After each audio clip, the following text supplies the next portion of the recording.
je tiens Jean-Louis pour un des plus grands écrivains vivants, et en particulier ce livre-là.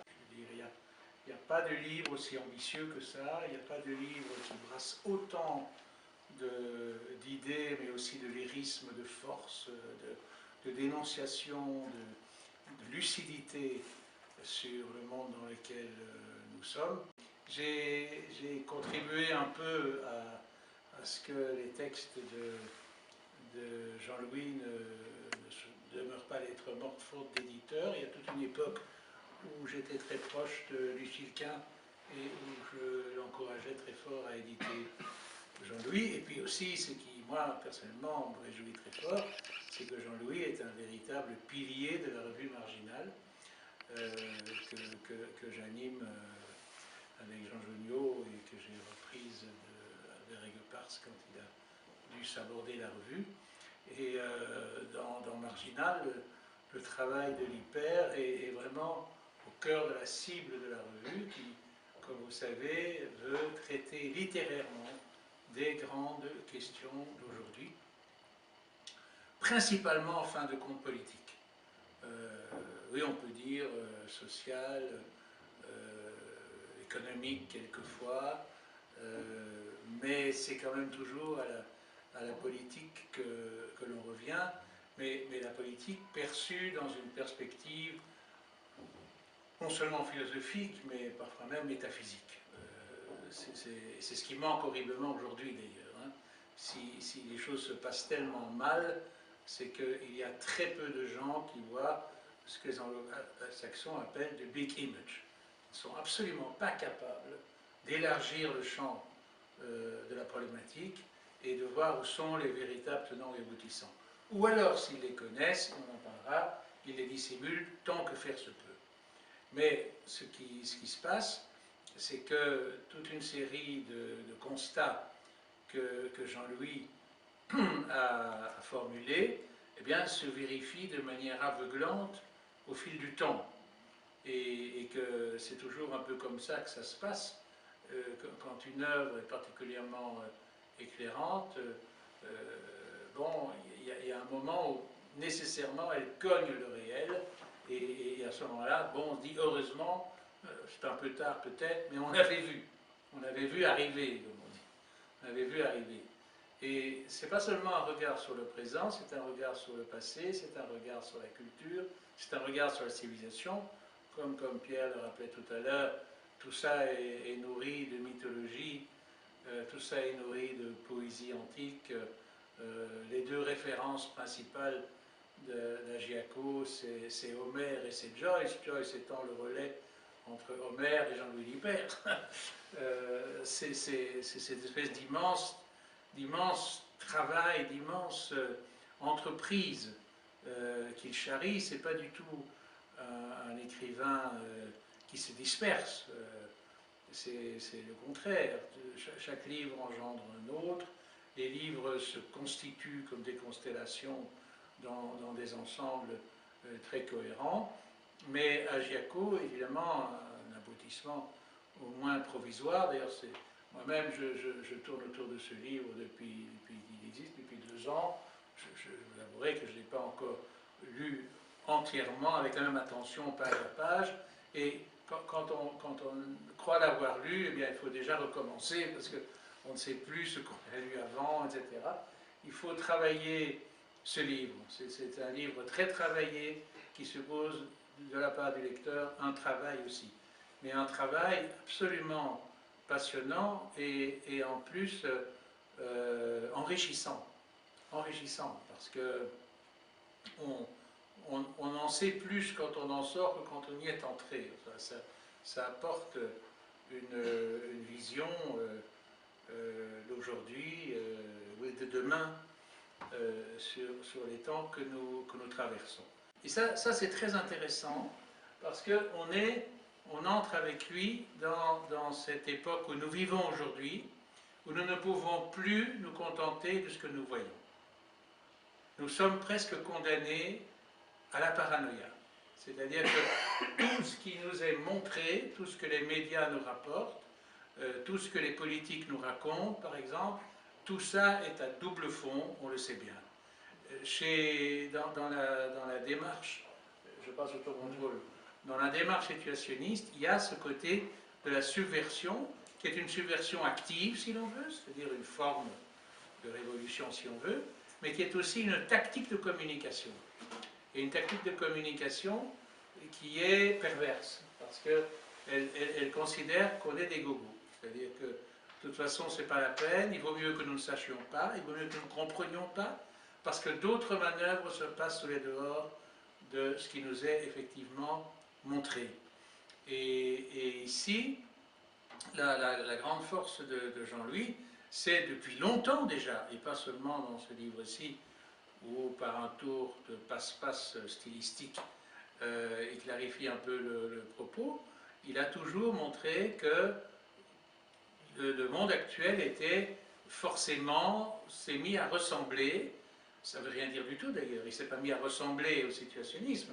Ce qui s'est passé simplement, c'est que le situationnisme a, disons, concrétisé mentalement ce vers quoi nous allions et ce dans quoi nous étions, mais, et c'est là que ton propos est évidemment problématique, c'est qu'on aurait pu croire dans un premier temps que c'était un discours critique, que c'était un discours dénonciateur, et en fait, à te lire, on a plutôt l'impression d'un discours complice et d'un discours cynique.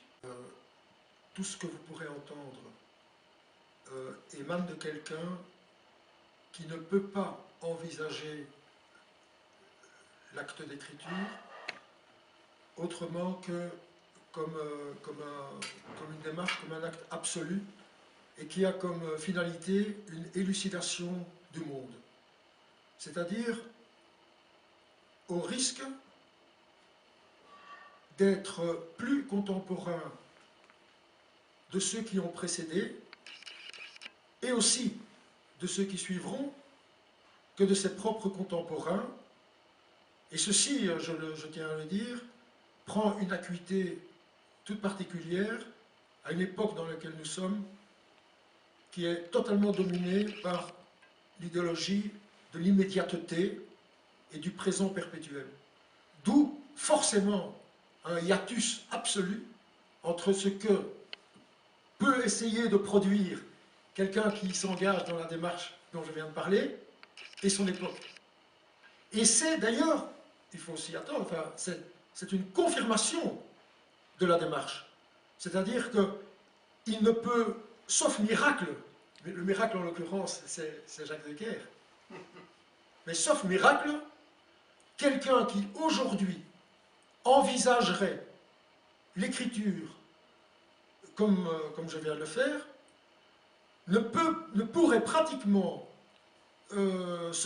devrait pratiquement se retrouver seul face à toute l'industrie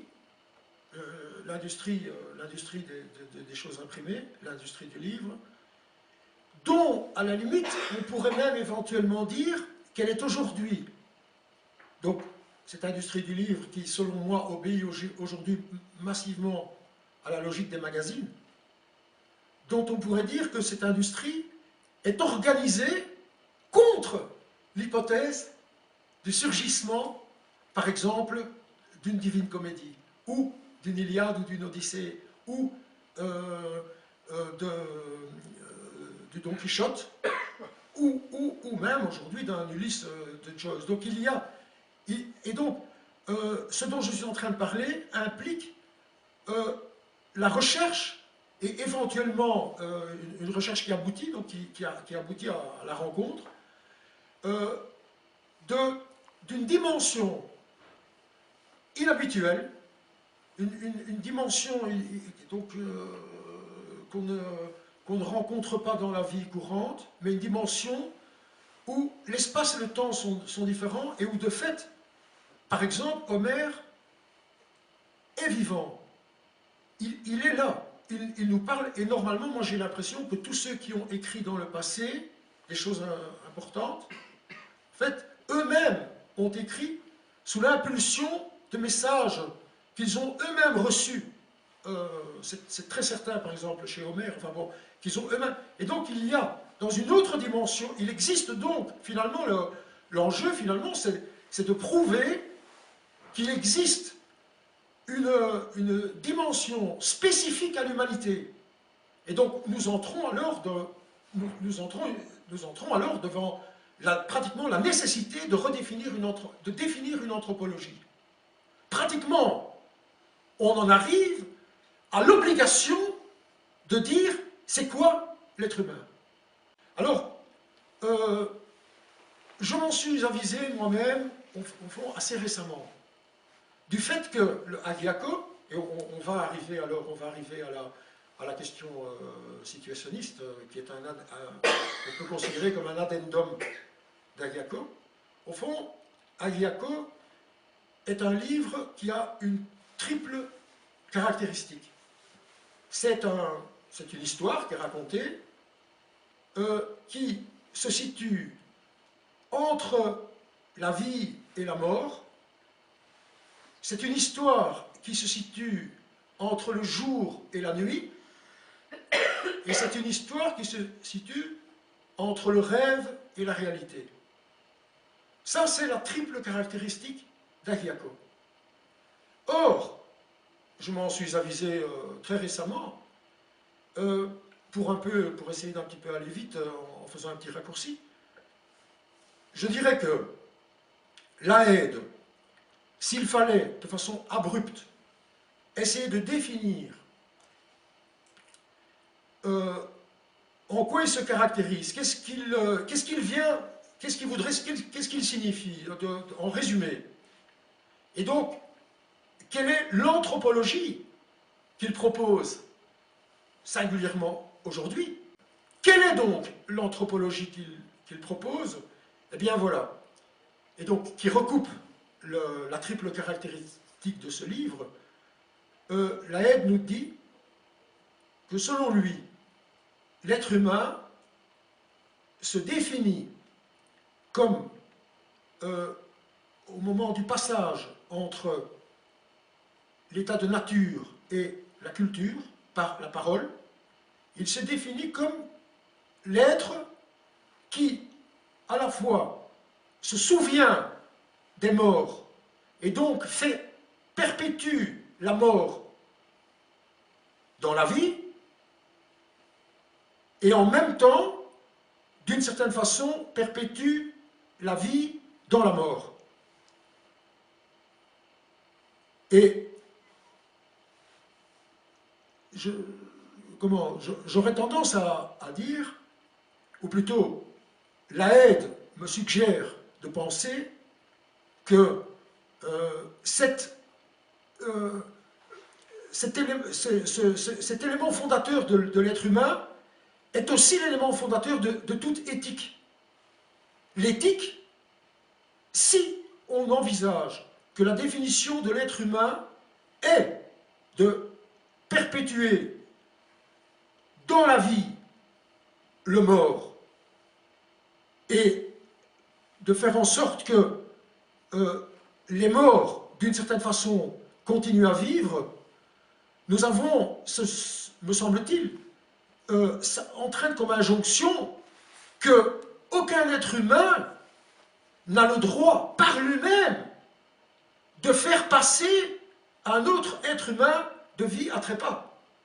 Et donc, si on pense à fond que ce qui nous définit comme être humain, c'est d'être là dans cet entre-deux, mais qui ne signifie pas pour autant une confusion.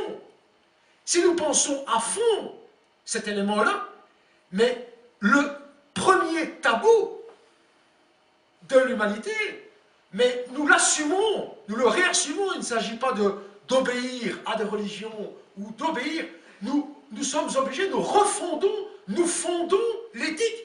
Il est impossible, en ayant cette conscience, non seulement de faire en sorte de trucider qui que ce soit, mais en plus d'en être complice. Je vais donc essayer de faire la jonction entre les trois éléments. Donc, la vie, la mort, puisque l'histoire, en fait, c'est un face-à-face entre quelqu'un qui est un meurtrier, donc ici en l'occurrence son nom c'est Juan Luis de Loyola, il y a donc quelqu'un qui, au sommet de la tour panoptique, précisément le 16 juin 2004, qui est le centenaire du Bloomsday, le 16 juin 2004, son titre est Aesthetical and Ethical Expert, un type qui incarne de manière absolue enfin, l'idéologie dominante. Il a abattu, au cours de cette nuit, un vieux poète grec qui a traversé le XXe siècle. Précisons que ça se passe à Bruxelles. Hein. À Bruxelles. Et près du canal. Au bord du canal. Oui. Et donc, il se fait que le poète communiste grec, et donc, dont le nom est Anatole Klass, le fait qu'il ait été abattu ne l'empêche pas de continuer à parler. Et donc, d'une certaine manière, la structure fondamentale de l'histoire, c'est l'écho, l'espèce de dialogue entre le meurtrier et la victime. Le seuil à franchir en était un de trop pour cette nuit. Peut-être aussi ne pouvais-je affronter ce regard astral de la vitrine. J'ai dû encore sombrer pour m'éveiller à une table, près de l'autre fenêtre, celle qui n'était pas éclairée de néon rose, un gros moustachu mettant en route la machine à café derrière son comptoir. Peut-être lui ai-je parlé, car il m'a questionné sur mon accent, lui-même ayant une prononciation traînante que je ne pouvais identifier à coup sûr. Sans doute les Balkans. Dans un coin, le jukebox d'un autre âge murmurait en sourdine une même romance que voici 10 ans, demeure en vie qui s'est aimée après sa mort. Tout prenait à mes narines, en plein Bruxelles, odeur troyenne. Je lui ai répondu que mon accent provenait d'une langue oubliée, que je m'efforçais de réinventer depuis quelques millénaires. D'un doigt, il a désigné le ciel noir, à la fenêtre, avec une mimique expressive, l'air de dire « je comprends ». Puis le percolateur a rempli notre silence percé de voix slaves. Oui, la lumière du matin sur le canal était assez belle pour ceux qui aiment le noir. Ce n'est pourtant pas un petit noir que j'accuserais d'abord en sa compagnie, même si le mélange irait dans cette gamme de couleurs pour me ramener encore une éternité en arrière. Tout ce qui fut et tout ce qui serait se confondrait à ce qui est. Je pourrais encore quelque temps vouer mes fièvres à rêver d'îles chimériques en suivant un cap connu de moi seul. Vous paraissez bien pâle, d'où venez-vous? C'est une longue histoire. Un petit coup à boire, cher monsieur? Monsieur? Atlas. Atlas, comme Atlas. Moi, Ivan. À tout hasard, lui répondit en bulgare. Zdrasti dobervecher. Oui, Atlas, comme la tasse de la mythologie, etc., etc. Et vous remarquez que dans un passage qui est très quotidien, qui est extrêmement simple, il y a des choses qui confirment ce qui vient d'être dit. Tout ce qui fut et tout ce qui serait se confondrait à ce qui est. C'est le résumé très, très ramassé de ce qui vient d'être dit.